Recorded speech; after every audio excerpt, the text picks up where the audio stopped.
Hey, Andy. I'm saying the word reflector over and over again. Reflector, reflector, reflector, reflector. You know when you say a word so many times that you have no idea what it means anymore? Reflector, reflector, reflector, reflector. Okay. Okay. I'm getting all these texts from Ukraine. Oof. You're getting texts from Ukraine right now? Oh, yeah. I just reached out to a couple of folks and asked them if USAID is affecting them, and they're sending me all these stories.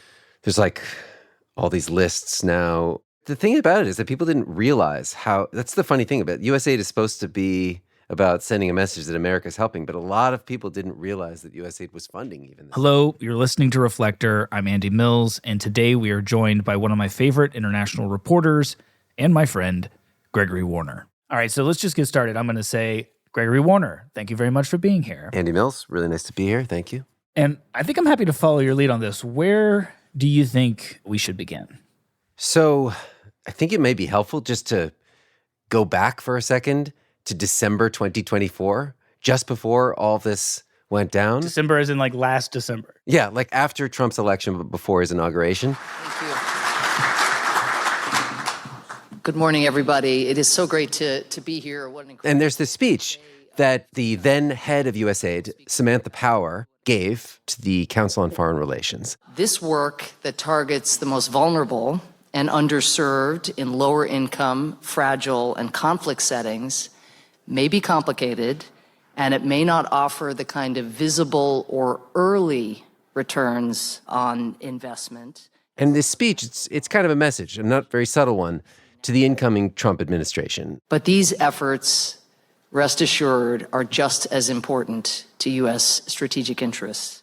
About the value of USAID to the United States. But she also admits this thing that USAID is not getting right.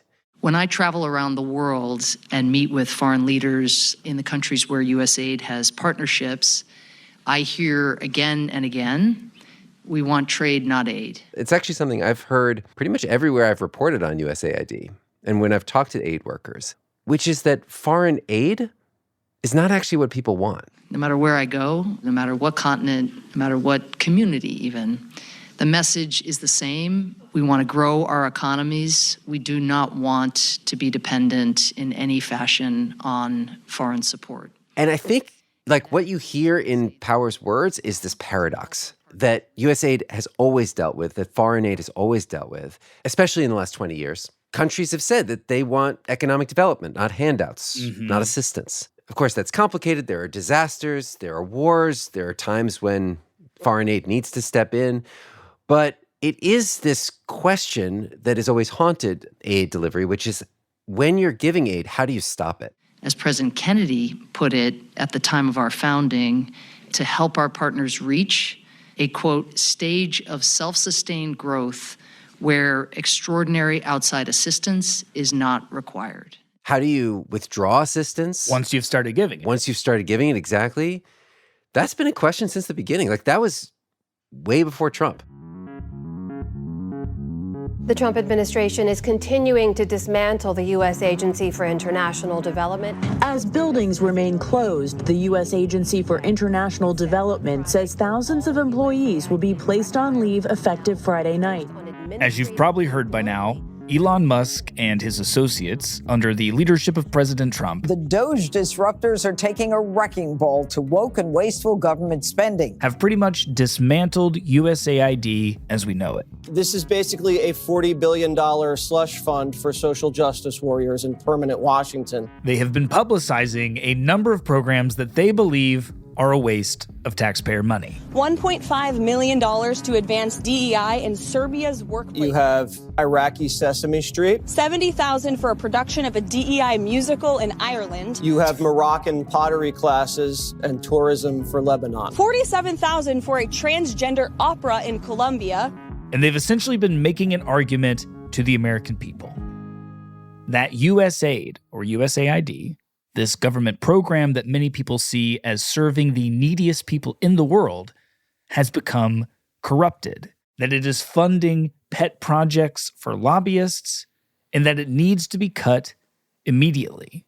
Elon Musk has even gone as far as to say that he believes USAID is, quote, a criminal organization. President Trump, through an executive order, has now suspended most of what USAID does, placing thousands of employees on administrative leave and halting a vast majority of its operations all around the world. Responding to this, many Democrats have tried to say that these projects are merely a fraction of the U.S. budget, and they've instead tried to focus their attention on whether or not Donald Trump and Elon Musk even have the authority to shut all of this down. Whatever DOGE is doing, it is certainly not what democracy looks like or has ever looked like. We are living a nightmare created by Donald Trump and Elon Musk, and we need to wake up. As this fighting goes on in Washington, and as the courts decide if the president's actions are constitutional, my friend Gregory Warner and I, we wanted to have a different conversation. The United States is by far the largest donor to foreign aid in the world. Every year, the U.S. gives billions of dollars to individuals, to communities, to entire economic systems that have come to rely on that money.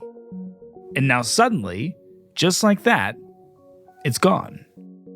Together, me and Gregory Warner are going to wrestle with what the point of international aid is in the first place. Does it even work? What kind of impact does cutting it all at once have on the world?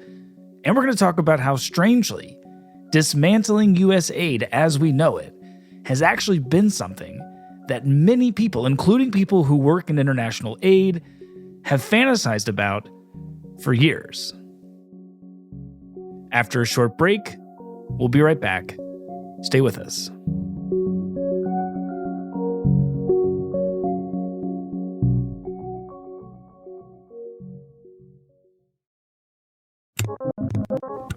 Hello, this is Matt with Reflector, and this episode is sponsored by Ground News. Ground News is one of the most helpful tools that I use every day to avoid the echo chambers and media bias online.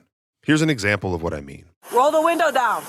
Roll this one down. Roll that one down, too. Last year, Chicago police pulled over a 26-year-old driver named Dexter Reed.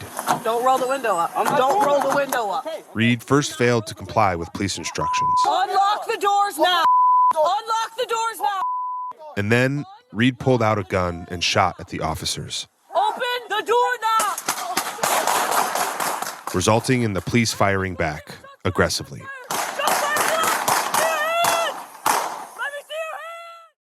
Now, when I came across this story on the Ground News app, they had done this great service. I could swipe between the headlines to see how different media outlets described the same story in different headlines. So I would see the Washington Post headline, "Police fire 96 shots in 41 seconds, killing black man during traffic stop." Next to Chicago's local WTTW headline, "Officers fired at Dexter Reed 96 times in 41 seconds after he shot officer in arm." Right next to the Fox News headline, "Chicago man opens fire on officers after failing to follow commands." On top of showing different headlines, they offer blind spot reports to show you stories outside your bubble. They collect local reporting on the city or town that you live in, and they rate news stories and outlets on their level of bias. To go check them out, use the link ground.news/reflector, and you'll get 40% off their unlimited access Vantage subscription. This is a great way to support them and the work they do because Ground News is a subscriber-supported platform. We appreciate what they're up to, and we appreciate their support of this podcast. So go check them out. And make sure you use our link, ground.news/reflector, so they know we sent you. All right, Greg, let's just get into the reporting that you've been doing this week. I understand you've been talking to employees of USAID, talking to people who work on projects that are funded by USAID. You've been talking to direct recipients of some of the grants from USAID. What is it that you're hearing? Give me a snapshot of just what they're telling you, how they're feeling, what scenes are unfolding around the world. The primary feeling is uncertainty. There's grief, a ton of chaos, and I guess a surprising amount of fear of retribution. was the first time that I've ever reached out to a federal employee and been told, no, I can't talk on WhatsApp. It's not secure enough. Call me on Signal. Huh. And, case in point, I don't know if you saw this Office of Inspector General report from USAID. They said that $500 million worth of food is spoiling in ports. Right. This is donated food that's supposed to be distributed to people in need, and instead it's just sitting. Disputes over USAID may be jeopardizing food shipments from Boston that Congress earmarked for people in need. The food aid that's stuck is produced all over the country, including ready-to-use therapeutic food produced in Rhode Island, which treats severe malnutrition in children. Days after that Inspector General released that report, the author of the report was fired by Trump. Right. There's just a sense that even if what you're doing is just accurately describing what's happening on the ground in relationship to your projects, it could cause you to get fired. Yeah, but just to give you a picture of sort of how this is feeling on the ground, in Afghanistan, I called up a journalist I know. All the secret girls' schools have been closed. These are schools that exist in violation of the Taliban's restriction against girls' education. They're funded by USAID. A girl might show up at those schools, it's closed. Mm-hmm. Teachers are getting notices. You won't be paid this month. You may never be paid. And this is the poorest country in the world, and it's the middle of winter in Kabul. Right, and they're already taking a risk by going to a school that is banned by their government. Exactly. So you have these girls, and plus all these teachers, middle-class salaries being fired basically en masse. That's a huge shockwave. Another place, Latvia, Ukraine. I follow a lot of these independent Russian media sites. They're sort of like anti-Putin sites. They're actually an excellent resource to try to understand what's happening inside Russia right now. I use these sites. A lot of journalists do. They're posting editorials wondering how they're going to pay their reporters without USAID funding. Mm-hmm. And then, of course, all throughout the continent of Africa, this is being felt in a huge way. Just this morning, I was messaging a friend in Goma, which is the Democratic Republic of Congo. This is a region, and you know this well, where hundreds of thousands of people are already displaced by fighting.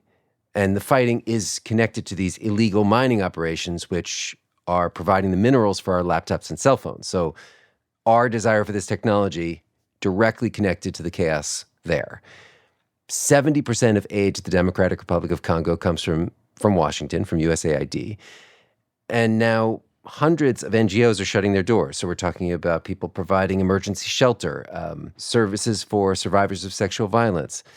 And this journalist friend of mine in Goma said that what's happening now on the ground, it feels kind of worse than the militia fighting, which has driven people from their homes.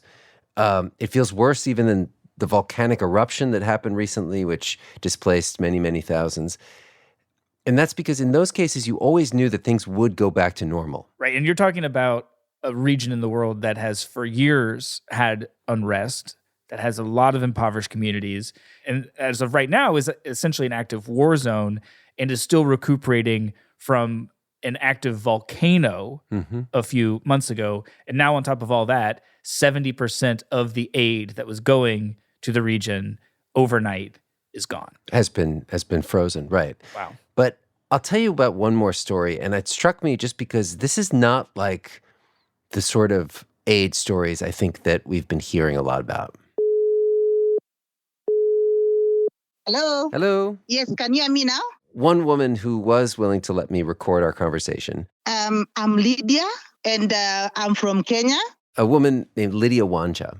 She lives in central Kenya, just by Mount Kenya. Yes, I'm a person living with a disability. Oh, which disability? My left hand does not stretch, so I use one hand. My left hand is folded at the elbow. Lydia told me that she's had a disability all her life. She has only one working arm. It was because of a doctor's mistake at her birth that her mother just did not have the money for the procedure to fix. But despite that challenge, she said she's never let that stop her. She became a teacher. Then when work dried up, she bought a small farm and she started building up that farm. She started growing basil and herbs and avocados. And she was doing well. She was succeeding. She was able to start selling what she was planting. She was actually started to employ dozens of women. In this horticulture, I could work with young mothers who are breastfeeding, persons with disability, to do the work they can do, like to earn their living. She has a particular interest in hiring women with disabilities. Some of these women were local mothers. And she realized if she wanted to hire more women, she needed somewhere for them to put their babies, like a daycare center. Mm-hmm. And fortunately, USAID was offering a grant. I got a grant through African Trade Investment that was under USAID. So she applied for and received some money from USAID. Me, as the owner of the project, I would contribute like 50%. And on completion of every milestone, USAID could support me with the 50%. To build that center. So in the farm, I had a daycare center where they could leave their children, go to work in the farm, and come and breastfeed them during their break time. And she was really happy with it. Their employees were really happy with it. So she started thinking, how else can I grow this farm? Like, what do I need to really start exporting my crops to other places? And what she realized she needed was a big industrial-sized dryer, like to dry all the herbs. And USAID offered her this grant to purchase a solar dryer.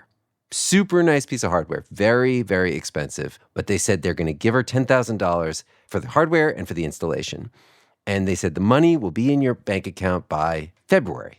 So she didn't want to waste the time. She wanted to start drying and moving on with her business. So she wrote a post-dated check to the technician, to the supplier, for almost $10,000. She'd never written a check that large in her life. She'd never seen a check that large in her life.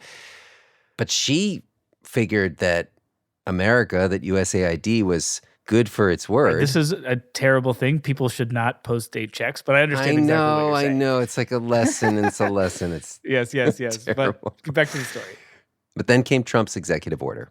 You wake up in the morning, all of a sudden, I saw in the news that the USA president have stopped all the USAID activities. And then it's like we are almost fainting.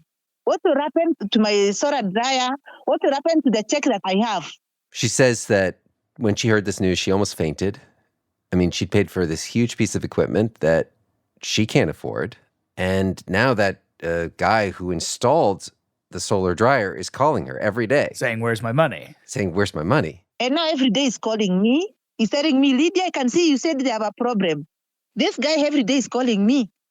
I don't want to know anything about USAID, or I want my money paid. She's like, well, USAID, blah, blah, blah. He's like, I don't care about any USAID. Where's my money? I have this check. And she's afraid if he cashes that check and bounces, then he can sue her under Kenyan law for bank fraud. Now, I don't know what to do. I have nothing that I can sell. The guy, you'll go and sue me with the evidence of those checks. You could easily question, like, why is the U.S. government, should the U.S. government pay for a solar dryer for this farmer in the middle of Kenya? Like, that is a completely reasonable debate to have, but... And just in fairness, you also could say, never post-date checks. That's not smart for anyone in any context to do, but... Don't post-date checks, kids. That's the lesson. But I think there's a separate question, which is that here's a working entrepreneur who wasn't asking for a handout. She just had some ambition. Mm-hmm. USAID said, yeah, you go with that vision. Right. And now she's deep in the hole. She could lose everything. And so what will you do? I'm thinking the best approach, my suggestion is that maybe someone to talk to the president and make him understand. Maybe the president change his mind and allow USAID to continue working. And, you know, she was saying she understands completely if the U.S. no longer wants to give away grants like this. Even if it was to be stopped, then give us like 6 months or 1 year. We adjust ourselves in another different direction. The way she put it was just give me 6 months, give me a year to adjust myself. Right. If you're going to say you're going to do it, then do it. If you're not going to do it, that's fine, right. But just let me know. If you're not going to give me the money, if you're going to give me the money, great. If you're not going to give me the money, fine. Just give me enough warning so I can prepare. There's some other people who had medical issues. There's some other children who are going hungry. USAID was supporting them with the food. We make the president understand that there was a big impact on the ground from USAID. And just abrupt stopping of it, it will affect and it will cause even death to some extent. He's a human being. I think he must be convinced to understand that the USAID had a big impact in the whole world. And I think it's completely reasonable to say stories like Lydia's, I mean, Lydia's not alone. She's not alone in Kenya. She's not alone in Africa. Stories like hers are happening everywhere around the world. After another short break, why does USAID exist in the first place? Has it been successful? And what are the arguments for shutting it down completely? Stay with us.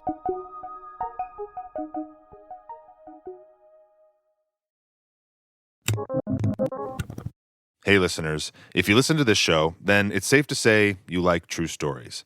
And so today, I'm here to recommend you check out the podcast Risk. Risk is a live show and weekly podcast where people tell true stories they never thought they'd dare to share in public. There's one about a guy who cooked and served his own leg to his friends as tacos. Another where a woman found out the person she was sharing kinky fantasies with online was actually her dad.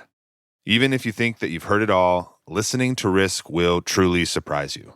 You can listen and follow Risk on the free Odyssey app or wherever you get your podcasts. Sometimes the news moves so fast, you have to look closely to know if you've seen it before. I'm Eli Lake, the host of Breaking History, a new podcast from the Free Press. And every other week, I break down the news by breaking down history.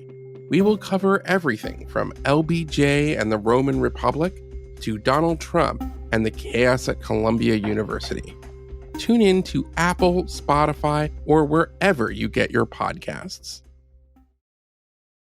All right, so let's actually slow down and do a bit of table setting here. Why originally was USAID, USAID? Why was it created? What was its initial mission? And what was its initial, purpose? The Cold War. In West Germany today, there are 16,000 communist spies, and much of their activity is aimed at this city. So this was 1961. The communist East German radio blandly broadcasts instructions to its spies in West Germany every hour on the hour. There was an executive order by President John F. Kennedy. As we do not want to send American troops to a great many areas where freedom may be under attack, we send you. And he said, we're looking at a world where the Soviet Union is sending a message about America that we don't like, that we're a bunch of heartless, greedy capitalists, don't care about the rest of the world, who don't care about people's welfare. People are listening to the communists who say, we're trying to create worldwide communism, we're trying to create equality for all, we're trying to help the poor. And so Kennedy said, we need to show that we care about the poor. We care about economic growth. You working with the people in those countries to try to work with them in developing the economic thrust of their country so that they can make a determination that they can solve their problems without resorting to totalitarian control and becoming part of the bloc. Right, so from the beginning, it was very strategic. It wasn't just that we, out of our big hearts, wanted to help the needy. It was also that we were in competition with the communists and essentially wanted to compete with them in the hearts and minds of the workers of the world. Yeah, and I think that what I've learned and what I would say a lot of people who've traveled and have seen aid projects have probably learned is that it's never just about who's being helped. It's about who does this send a message to? Let's spell out what exactly those projects looked like in the earliest days. Like, what was it, to your understanding, USAID was funding? I mean, it looked really different than the kind of projects that we just heard about. It wasn't a small farmer like Lydia with her daycare center and her solar dryer. These were railways and roads in places like Cameroon. We were doing rural development, trade infrastructure in Taiwan. And then we'd enter into trade agreements with these countries. And again, the idea was about spreading capitalism. We would make sure that there were stable, sufficient capitalist systems in place that we could make deals with. Yeah, and I feel like the shining example that people point to from this is Taiwan, right? USAID helped to support the Taiwanese, helped them to build up cities through trade and through infrastructure, all this work that we did. And it wasn't just USAID, there was a lot of other factors involved, but eventually Taiwan became a very successful, sustainable, somewhat wealthy economy, a great ally to the United States. And some people point to that and say, like, that's what we got for our investment. And that was a good investment. Yeah, and if the poster child for a good investment was Taiwan, then the sort of counterexample, the one that the critics pointed to was Vietnam. Right. Because here we were building projects and investing in infrastructure in Vietnam, and then there was, of course, the Vietnam War. Yes. And suddenly we're sending troops. And some of the very infrastructure that had been built with American taxpayers is being bombed and destroyed. And people said, we're wasting American lives and we're wasting American money. Right. I feel like I grew up in a very different era, or maybe a different chapter of American foreign aid. In like the 80s and the early 90s, it was almost always in the context of giving to the needy people of Africa. The scenes were almost biblical in their intensity, the suffering almost unbearable. As one relief worker put it, the closest thing to hell on earth. It was a time when the TV seemed like it was always full of these pictures of emaciated children in their mother's arms. It'll be nearly a year before Ethiopians can expect proper rains again. By that time, thousands of people, perhaps even millions of people, may have died. These starving Ethiopians that became so iconic for many years, it was heartbreaking. And then, presidents like Ronald Reagan would come on television and say that we're not just going to sit by and let this happen. I'm happy to announce that the United States is taking additional actions today to provide increased assistance to the victims of the terrible drought which affects major parts of Africa. We are going to send literal tonnage of food. 300,000 metric tons of wheat from our government reserve is being made immediately available for emergency food programs. In addition, $50 million from other accounts is being transferred for emergency food use. We are going to send millions of dollars, and we're going to do it because it's the right thing. The United States will continue to uphold our humanitarian tradition. We in the government and those in the private sector recognize that much more needs to be done. And in the weeks and months ahead, we'll do everything possible to assist in this important life-saving work. And I feel like part of that change was because the world changed and the needs changed, but also it felt in some ways as if there had been almost a shift in our approach to foreign aid in general. There was a shift, and it had to do with America's standing in the world. Because suddenly, instead of us being in a Cold War battling the spread of world communism, America was quite dominant. The Soviet Union still existed, but it was weaker. And so you see this shift of the mission from let's battle communism, let's make sure that these countries are on our side with economic growth. It was more, let's save people from the famine. Let's just be honest that we are an immensely wealthy nation, and it costs us very, very, very little to have a really, really powerful impact on the lives of people on the other side of the world. And I think we all felt this. I mean, I too remember like my mom saying, you got to finish your plate because there are starving kids in Africa. Yeah. Starving Ethiopians. Yeah, I mean, I have two strong feelings about that. One is the person who spent a long time in East Africa. Like, I do have to just acknowledge that people still feel like that is the image that Americans have of Africa, and it's very demoralizing. And what's extremely frustrating, too, about that story, looking back on it, is that Ethiopian famine was largely man-made. Let me just say it was a war. The government was fighting a rebel group, what they called a rebel group. The government blocked people's access to arable land. They burned crops. I mean, think about it. The government was burning food, and we sent food. And even more ironic was that a lot of our donated food and aid went straight into the pockets and the mouths of the military. So in some ways, the very perpetrators of this crisis were the ones who in the end received this enormous amount of aid from the U.S. government. That's right. But one of the things that's so hard about aid stories and doing any of this reporting is that you have these people, millions of people were fed by that support. Right. It did do material good. And yet the message that was sent to the Ethiopians is, oh, wow, America is supporting the guys with the guns. Right. And it actually creates an incentive to make sure more people are starving in a way that can be televised. And then, correct me if I'm wrong, but the next era, the next expansion of America's relationship to foreign aid came a few years after this in our response to the HIV/AIDS crisis. Exactly. It was no longer just about feeding the poor. It was also about reforming public health. Today, on the continent of Africa, nearly 30 million people have the AIDS virus, including 3 million children under the age 15. And really that got going with George W. Bush's program called PEPFAR. AIDS can be prevented. Antiretroviral drugs can extend life for many years. And the cost of those drugs has dropped from $12,000 a year to under $300 a year, which places a tremendous possibility within our grasp.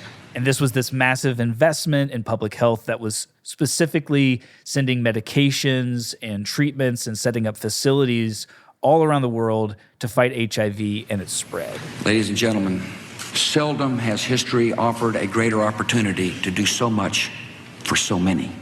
It proved to be this hugely successful operation. It saved millions of lives. And many public health officials to this day say that it is the single most impactful legislation in the history of public health. We are determined to turn the tide against AIDS, and we're going to start in 14 African and Caribbean countries where the disease is most heavily concentrated. We whip it in those 15. We will show what is possible in other countries. Right. And it also speaks to why or how USAID's mission started expanding. Because if you think about, in order to fight the HIV/AIDS crisis, you need clean clinics. You need to build those clinics. You need to train the doctors and the nurses who are going to staff those clinics. Right. You can see how it expands and expands and expands its mission. Right. We're not even getting into some of the modern era with the pro-democracy campaigns, the anti-disinformation campaigns, the poll watching and election reform and good governance lectures. Right. And so in this way, a lot of projects started building on other projects in the interest of stability, basically making sure things worked in these places. One of the reasons that I wanted to talk to you specifically, Greg, is because you and I have both lived in many countries around the world. We've reported from these countries, and we have our own personal experiences with USAID and its work. Sure. I know that for me, when I think about USAID, my first memory of it really comes from 2007, 2008, when I was working and living in South Sudan. And I was in this community that was impoverished to a degree that I think is hard for Americans to even fathom. I remember it was heartbreaking for me to see the scenes of people who were so desperate for food, who lacked basic infrastructure, who were hungry every day. And then I saw the USAID food trucks pull up with a big American flag on the side and unload these bags of grain and sorghum, each one of them with the red, white, and blue flag of America right there on it. And I could tangibly see that it brought joy to the people who received this food. It did an immediate good. And beyond just the immediate good, I personally thought that it was really smart of America to do this because where this community lived was not that far from where Osama bin Laden had lived for years and where al-Qaeda recruiters still seek to find fighters to join them. And I thought, wow, it would be a lot harder for these people to believe the propaganda about how evil America is behind all their worst problems, considering the joy that this food was bringing them in the marketplace, tangibly, in real time. And I wonder, what were your early impressions like on the ground with USAID and its projects? I mean, I would say that my experiences were probably a little messier. From 2007 to 2008, same year you were in South Sudan, I was in Afghanistan. I lived in Kabul at that time. And I certainly remember so many people that were being helped by USAID funding, people that had access to education that wouldn't have had access to it. Schools were being built, roads, billions of dollars were spent in Afghanistan over the years. But at the same time, you get closer to the project and you see the messiness. I mean, I would have an experience where I would go and be visiting a well. This is just a simple example, like a well that was built with USAID funding. And sure, it delivered water to this village that otherwise the people would have to walk 3 hours in order to get fresh water. And now suddenly that well is there. But then you look and you realize that it's right next to the village chief's house. And it was built only with his friends or his cousins as the labor. And it's situated sort of far away from the center and in such a way that the village chief can control access to that water. And, USAID administrators know all about these problems. They know that in a corrupt environment, there's going to be capture. I don't know, there's all these jargon terms for this. But the real sort of frustrating thing was wow, people are getting the message that aid is about bribes to powerful friends and not about helping people. Aid would be a great thing if it worked, but the sad tragedy is that, and this is really one of the scandals of our generation, is that money meant for the most desperate people in the world is simply not reaching them. This is the kind of criticism that has been aimed at foreign aid over the last couple decades, from people like Bill Easterly, who authored the book White Man's Burden. Aid worsens corruption. Aid blocks democracy. Aid is an obstacle to the freeing of Africans from predatory rulers. It's simply unacceptable that a system which is supposed to have the best intentions is simply making things worse rather than better. You've got some of these arguments coming from the political right saying that the way that we give foreign aid is far too wasteful, it's far too bureaucratic. If we're going to give money, we should just give it to private organizations or to religious charities. You've got some criticism coming from the left where people are saying that our foreign aid is essentially neocolonialism and we are exporting our capitalist values and forcing them down people's throats.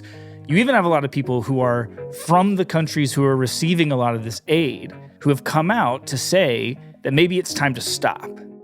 Even if we could curb the corruption, which we've tried to, by the way, through conditionalities in the 80s, there's still a whole host of other issues that emerge from a policy, an active policy of aid. There's Dambisa Moyo, who is this economist from Zambia. Fundamentally, I don't think Africa needs more aid. I think it needs less aid. It needs governments to be made accountable to the domestic citizenry and not accountable to donors. And she wrote this book called Dead Aid. And in it, she makes, I think, a very persuasive case that far from helping the continent of Africa, all of this aid is keeping the nations on the continent from becoming self-sufficient. They should, with immediate effect, implement a 5-year plan where they systematically reduce aid to these countries. Yeah, I mean, since the beginning of foreign aid, U.S. foreign aid, but certainly at every aid conference that I've ever been to, people talk about how do we stop? How do we get out? In fact, you can get a master's degree in reforming aid. Right. Making it more efficient. This is a thing you can study. Right. There are academic journals. There are people that have devoted their lives to this question. And then there's all these terms for this. How do we create more self-reliance in the countries? How do we create more self-sufficiency in the countries? There are different buzzwords, but the real basic point is how do we stop giving aid and help people do things on their own? Well, I feel like this is a perfect transition to talking about the criticism of USAID that's coming from Elon Musk and from President Trump. The USAID is really corrupt. I'll tell you, it's corrupt. It's incompetent, and it's really corrupt. In order for us to be a true democracy, a functioning democracy, the government must be responsive to the people. That's literally what democracy means. However, when you have a vast unelected bureaucracy that is not answerable to the public, then you do not have rule of the people. You do not have democracy. You have rule of the bureaucracy. We have massive amounts of fraud that we caught. I think we probably caught way over a lot of billions of dollars already in, 2 weeks? Yes. And it's going to go to numbers that you're not going to believe. They're not talking about reforms, right? They're talking about shutting it down and shutting it down immediately because they claim it is essentially a part of the deep state, right? It's a slush fund for pet projects. It is a shell game where the government is doling out money to lobbyists and to political insiders and essentially taking government money, taking taxpayer money, and giving it to non-governmental organizations who will do their bidding. And I wonder, what do you think is the best faith version of a response to these accusations? I know that they're hyperbolic, but what is the best faith version of a response to them? First, it's just worth kind of noting that these accusations are not in their essence new. I mean, I remember when liberals were calling USAID a arm of the CIA. Right. During the war years under George W. Bush. Is that akin to this idea of a deep state? I think deep state feels deeply unfair when we're talking about an organization with tens of thousands of employees and partners, many of them aid workers, subject matter experts, meteorologists, researchers. Doctors. Yeah, doctors, lots of doctors, nurses. And by the way, most of the people who work in the field for USAID are not American-born. They are folks who are locals. The idea that they're all conspiring as part of a deep state mission is false. That's false. However, I think it's fair to think of USAID as having 3 different missions. One of those missions is humanitarian aid. USAID provides real, essential aid to people around the world. Secondly, USAID is an arm of U.S. foreign policy. Sometimes, in contrast to its humanitarian mission, it's just a nakedly political institution that aims to reward friends and allies in exchange for cooperation, military cooperation, trade deals. But third, USAID is, in some sense, a deep state institution. I mean, I just want to be careful to explain that here because I know that that phrase gets tossed around a lot. But it is true that USAID pours millions of dollars into media in Eastern Europe, in particularly Ukraine. That media that the U.S. funds tends to have a pro-Western, a pro-European slant to counteract Russian media. And that media, I mean, critics would say it aims to influence public opinion and voters in these countries. So let's say a Ukrainian media outlet funded by USAID publishes a report that Tucker Carlson is part of a Russian propaganda network. They did publish that report. Is that an act of the deep state? Well, I mean, think about if the situation was reversed. If Russia funded pro-Russian media in the United States to influence U.S. voters, we would say, okay, that's state interference in our elections. And in that sense, USAID functions as a deep state. Now, I think that when Trump or Musk use that phrase, I think that they use it more like, oh, this is a bureaucracy aimed at foiling Trump, poisoning Americans against Trump. So a deep state aims specifically at anti-Trump messaging. That I don't think has been shown to be true. Well, what about this other aspect of their critique, which is that it's just deeply corrupt? It isn't doing the thing that a lot of Americans think that it's doing. In fact, it's just kind of funneling money into the hands of like lobbyists and pet projects. The idea that USAID is corrupt, or this idea that USAID is fundamentally about serving lobbyists in Washington, there's a lot of truth to that. In fact, I'll say, you don't have to believe it from me. I mean, Samantha Power, the outgoing USAID chief. And I will say, when I was nominated by President Biden to this job and I got my first briefing and I saw the breakdown, it was really one of the most surprising things I learned about the agency. She makes the point that when she took that position under the Biden administration, she looked at the budget of USAID and she was kind of shocked what she saw. That economic growth, core economic development work, which I had thought would be really at the center of what USAID did around the world, core economic growth programming at USAID accounted for less than 5% of our budget. So core economic growth, meaning, remember, trade, not aid, the thing that countries wanted, made up only a fraction of USAID spending. But we need to just state outright, just to be clear, that the difference between Elon Musk and even the fiercest critics of USAID is that those critics are saying, how can we help countries better? How can we help countries more efficiently? Elon Musk, in his actions, is tanking the economic growth, at least in the short term, for sure, the economic growth of these countries. It's the rapidity of this freeze is a huge economic blow to the world. So yeah, like there's overlap of the criticism, but the intention is opposite. All right, so that's what Donald Trump and Elon Musk are saying are the reasons for their actions. Let's actually talk about the method of their actions, because when I read proposals about making even sweeping big changes in our foreign aid program, they're all about efficiency. They're all about targeted initiatives. They're all about how to hand over projects to local organizations. And none of that is what Donald Trump did. Instead, overnight, suddenly, the U.S. just pulled out.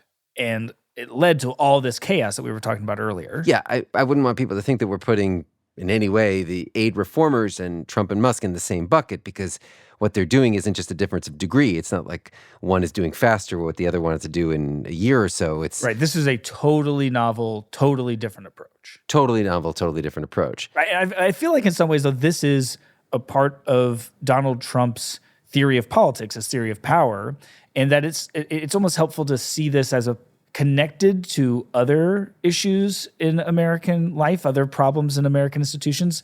I think about like education and immigration, right? These are institutions that have had serious problems for decades. There's been a lot of talk about reforming them, but that reforming is usually about tinkering here, tinkering there, trying to maybe rework a system, but fundamentally not wanting to upset the order of things. But in all those situations, just like in this one, what President Trump seems to be saying is that he's totally fine with just kicking over the table on that order and forcing dramatic changes. And I think in some ways that's why many of his supporters are cheering for him. But I think it's also why it worries a lot of people. And, going back to you and your reporting this week, Greg, what are you hearing from the people who you're talking to about what might be the possible downstream effects from this? Not just the immediate effects on the programs and the projects and the people who depend on them, but like the things that are far beyond the horizon. Well, just think about millions of kids who go to school, thanks to USAID funding in some way. Suddenly, either they don't have their school fees paid, or maybe their teachers aren't paid, or their teachers aren't trained. What happens when those kids have to drop out of school? Does the crime rate increase? Does instability increase? Is the labor force affected down the line? And then their parents. Millions of people are living with HIV, which is controlled by antiretrovirals provided by USAID. Suddenly, full-blown AIDS becomes a problem. And then if we're talking about disease, USAID supports global disease health surveillance programs for polio and monkeypox and bird flu. So it's going to be harder for us to spot the spreading of some kind of pandemic, you're saying? Right. All of these early warning systems are compromised. And then it becomes much more expensive and much more complicated to fight those epidemics when they surely occur. But then there's the unpredictable impact this is going to have on the world's economy. Maybe just to make this concrete for people, think about Ukraine. One program that USAID spends hundreds of millions of dollars on is to support Ukrainian farmers who are on the front lines of the war with Russia. Now, the reason for that is because Russian drones not only attack Ukrainian military, but they also attack grain silos. The idea being to drive those Ukrainian farmers out of those regions because it's far easier to take over a region when you've driven away the civilian population. So the U.S. supports those farmers, gives them seeds from American companies and John Deere tractors in order to stay in those areas. So what happens when they leave? Well, it makes it easier for Russia to gain ground, but far beyond that, Ukraine is the breadbasket of Europe. So you suddenly create food insecurity and drive up inflation as the bread, which comes from the wheat grown in Ukraine, becomes more expensive. Someone said to me, they said, it's like if USAID existed to provide some level of stability, that this action, that this freeze has just injected fragility into the entire world's economy. Mm-hmm. But in some ways, maybe the loudest effect of this is the message it sends about America's role in the world. If you think about 1961, how USAID was founded, or why USAID was founded under JFK in the Cold War, it was always about projecting an image of America and what America was willing to do. We are strong, we are generous, we are stable, and we're here to help. We are a consistent and reliable partner.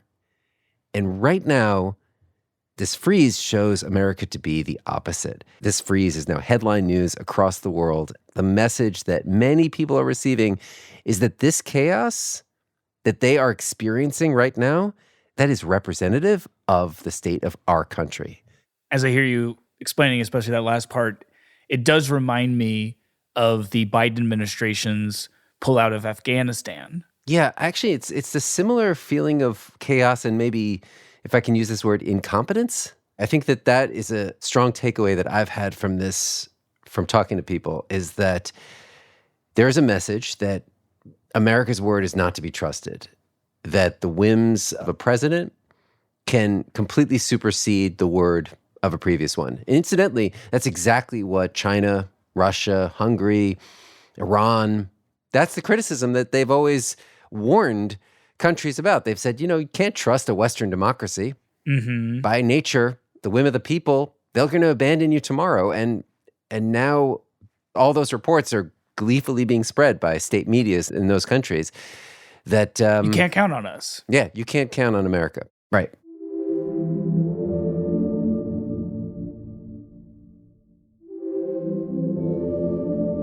Well, thank you, Greg. I really appreciate it. Thanks, Andy. Until next time.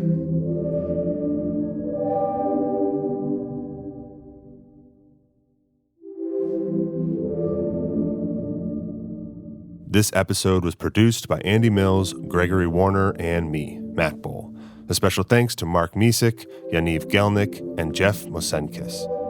Greg has a newsletter, a Substack called Rough Transition. If you liked his podcast, Rough Translation, you're going to like his newsletter.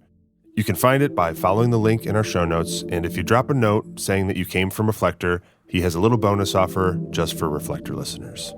Our thanks to Greg, and our thanks to you for listening, and we'll see you soon.